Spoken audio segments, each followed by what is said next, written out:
Alright, Team Metastorm here. We're doing a deck profile on blasters. This is my blue-haired waifu blaster deck. So yeah, gotta really cut it out. No. Go on. So let's go ahead and get started with the main deck. Alright. Starting off, we have 4 Blaster Blade Exceeds. Oh, starting off? Key card of the deck. Starting off with grade 3 you lineup? really need, yeah, grade 3 is going on down. On Stride, if you have a Savior in the name, you can search for any Blaster Blade in your deck and add it to your hand. Pretty simple. You usually just add another Exceed to Stride next turn, or you add a Blaster Blade to allow you to access to one of your Strides, which is Alfred, which we'll go over later. Okay, next, there's a lot of debate on what backup grade 3 to run with the deck. I found most effective is to run Majesty of the Lord Blaster, which I run at 2. It is a blaster name, so you can search it with your starter. And also, it's a surprise because some decks that rush, or like the 7 Seas rush, or a lot of different decks that just poke for 11, after you use this effect, you get to 12. The only problem with the card is after that, your field tends to stay empty. So you have to balance it out if you're going to use that. It's really good also if you're the first one to grade 3. Kind of surprises some decks, and you can probably get them to like 4 or 5 damage. Next, we run 4 Blaster Blades. Another big key card of the deck. It wouldn't be a blaster deck without the Blaster Blades. And the effects is basically Counterblast 2. Counterblast 2 to retire a unit. If it's called to the rear guard, it can retire a grade 2 or higher in the front row. If you ride it though, you can retire anything. So that's good to get rid of any nasty starters that may not activate till GB. Next we run 4 Favored Pupil of Light and Dark Lu. The reason why I run 4 instead of 3 in some builds is because the rest of the deck is literally blaster. In fact, going into the next few cards, we run 3 Blaster Blade Spirit. And this is a 10k base, which is great for your grade 2 ride. It also can be called from the blaster, from the Lu, and also the Blaster Blade, and also the last grade 2, 1 Blaster Dark. Obviously, in order to use Majesty Lord Blaster skill, you need a Blaster Dark. I found that 2 was a little bit too cloggy, but at 1 it's just right. If you get it, you get it. If you don't, oh well. Since Lu can find it, then you literally have 5 ways to get it. So that's a grade 2 lineup. Next, we got our grade 1 lineup. We're running 4 Perfect Guards. These Perfect Guards, the PGGs, basically, if you have another one in the drop zone, it countercharges. Very simple, very necessary. The deck is considered counterblast heavy, but you only really use 1 counterblast at a time, so it's good to set up for plays later game. Next, we run 4 Blaster Friend Barkall. This is necessary to activate the Lu, and also it's your grade 1 ride target, which allows you to search with your starter, which is going to be Wingull Brave. Also, to help with the starter, you run 3 Swordsman of the Light, Blaster Rapier Laura. The starter only needs a blaster name, so this maximizes that you're going to get the search on your first ride. It also fulfills the need for blaster names for one of the strides. Last grade 1, we run 4 Laurel Knight Silicus stride fodders. Pretty simple why you run that card. Next, we run 4 heals. Now I like the doggy heal because basically sometimes late game you want to be able to use its skill to discard a grade 1 or lower to draw another card. Sometimes your hand is just bad or you don't have a stride fodder in hand. This can help. Next, we run 4 draw triggers. The Margall's pretty simple. Goes into soul plus 3k. You don't use that very often. You often use it for a discard for either the Perfect Guard or the Alfred skill, which I'll go over when we get to the strides. Next,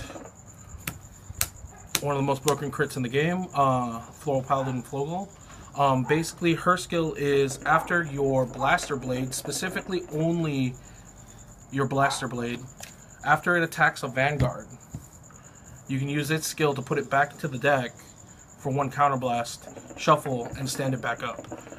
It is not GB restricted, so you can use it during your grade 2 rush, especially after you use Lu. It becomes a 12k, so you can, like, let's say they're at the grade 1, right?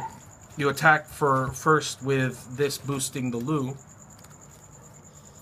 Is this the optimal combo or the standard? This is like grade 2. So you boost that. That's 16 against their 7k. That's 16 versus their 7k. Okay, they get a trigger, sure, but here's a 12, right? Attack for 12 to their 12, and they don't get another trigger. Flip this, put it back into the deck, attack again. Often you'll try to get the opponent down to 3-4 damage before your first stride, ideally. It gets the +3 from the Lu skill, right? Yes, gets +3 from the Lu skill. And last, because we like crits, we're running 4 Bringer of Dreams Belinus. This is the Alt-Mile crit. If you have an Alt-Mile Vanguard, which you don't have one as a grade 3, but you do as a stride, what it does is basically it goes into move into the soul, plus 5,000 to Vanguard, and draw a card. You don't use this skill as often as you would like, but it's there. And last, your starter, Wingull Brave, one of the best starters for the deck. Actually, I don't really see anybody using any other starter for the deck, but this, along with your 7 grade 1 targets, allows you to search on your first ride. On hit. On hit. Next, we're going to go into our strides. So for the first turn stride, you want to run either one of these two. Depending if you did get the grade 1 ride, and then usually you will ride a grade 2 blaster. If you have 2 blaster names and a blaster grade 3, since you only run blaster grade 3s, there's not a problem with that. Its skill is Counterblast 1. 3 units get 5k. You can give it to itself as well, and it gains a crit if you have 2 blaster names. This is your ideal first stride, if possible. But do know that since it is a savior name, you get the search with Blaster Blade. This one, also a savior name, allows you to search for 1 counterblast as well. But its skill is it gives 5,000 to everything after it attacks with the cost of Soul Blast 3. Early game, if you've gotten them to 3-4 damage, they have like 3-4 cards in hand, this can push for game. Right then and there, your first strides are your strongest, but sometimes they won't die right then and there. Which goes to your next card. This is a GB2 card. You run 4 Divine Knight, Alfred, Holy Saver.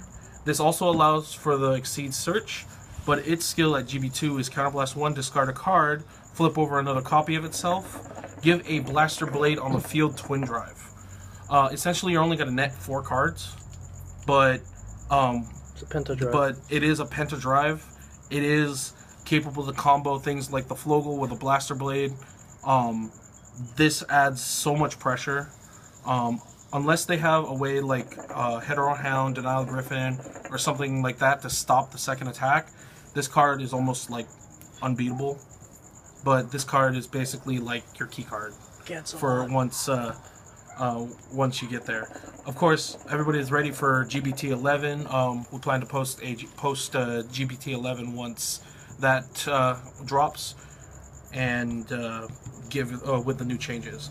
Next, we run 4 Aerial Divine Knight Alt-Mile. Its skill is GB. It doesn't say GB2, but it kind of requires a GB2. It's kind of like before they started using that term. But basically, when you stride this card, your front row gets 5k. If you have GB2, another face called GB unit, it gets the additional skill of search your deck for a grade 2 unit, call it to the field, it gets +5.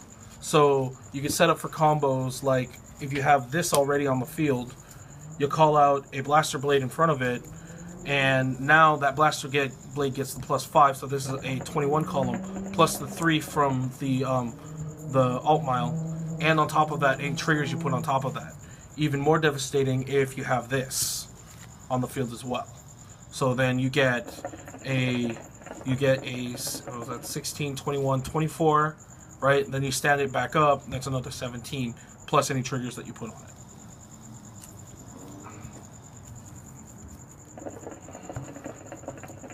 Last, we run the GB8. Some people question whether or not the GB8 is even necessary, but at the end of the game, basically you take every combo and you call out to the field, and by that time you should have just a few cards left in the deck.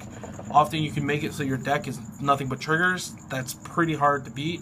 But basically its GB8 skill is when this unit attacks, counterblast 1, search your deck for up to 5 units and call it to the field. This gains critical, shuffle your deck, and this gains critical. The units that you call gain 4,000. So you can basically get 5 attacks, plus on top of that, since they all get power and this one gets crit, it's pretty devastating at the end game, especially if you know that you have nothing but triggers left in your deck. Next, we're going to go into the G Guardians. So some people question this, but I run a Dark Element Decimal. Very easily, it'll save your Blaster Blades. If you're up against D-Robo and you don't want to give them a double Laurel attack, anything that attacks your rear guards that will get effects by killing your rear guards, this will stop it. It's a very nice card. You don't always use the skill, but it'll save your Blaster Blades. Next, I run one Great Flash Assault. Great Flash Assault's skill is if you have a Blaster or Alfred Vanguard, counterblast 1, and times the number of units on the field, it gets 5,000 shield. This is a great card. It can go upwards of 40,000 shield by itself. However, you find in many situations you don't want to burn your counterblasts, and if you're playing up against a high retire deck, you're not going to have a field. You're not going to really need more than one of these. Next, I run 2 of the Holy Beast Maskall. Half of it is because of the fact that with the heal, you get the discard 1 draw. Half the time you're only going to be using it just for that skill. Otherwise, it's a flip over a G unit, and it gets, if you have a unit in the front row, it becomes a 25k shield. There is another unit that gets Laser Guard Dragon. It becomes a 20 shield, but and doesn't have as much cost for the flipping over a G unit. But like 25 shield, 20 shield, you still require another unit in the front row. At least with combined with the heal trigger, you're getting the draw effect. And that is it. For the most part, in once GBT 11 comes out, we're looking to add the new G-Guard, which allows you to guard from the deck. Gancelot, which gives you a counter charge with a 4 drive, possible crit, and resist to your Blaster Blades, which sets up the Alfred. And yeah, that's pretty much it. Best matchup and worst matchup. Best matchup. Best matchup is probably anything that requires Generation Break. Most of the time, you can actually rush them down or kill their hand, early hand. This deck has a great Grade 2 game. Once you get to Grade 2, you can rush the crap out of them and probably deal a lot of damage or kill their hand. And either one is a win for you. So most GB dependent decks, decks that it's bad against is anything that not only could last during the early game, but anything that has like a longevity game. Before Stride, it can really easily kill Gears. Otherwise, after Stride, it becomes harder and harder to catch up. Same thing with Night Rose. Same thing with I'd say Luard as well. But because of your early game rush, it tends to be, it really depends on how well you do in the early game. Alright, final thoughts before we close out? This deck, it's a really solid deck. I mean, being a legend, or being mostly based on the legend deck, I mean, it was built to be solid, you know, built to be easygoing. I'm looking forward to the upgrades in 11, but I don't know whether or not this deck is going to get upgrades in the future, past that. Up against Dominate, up against the new Genesis. This deck doesn't get as many multi-attacks as other decks, but it gets it early game, which a lot of other decks are kind of GB dependent. So yeah, and that's pretty much everything. Alright guys, thanks for tuning in. Team Metastorm here. We're out. Please don't forget to subscribe for more content if you like it. If you have any questions, message us. Alright, we're outie. See ya.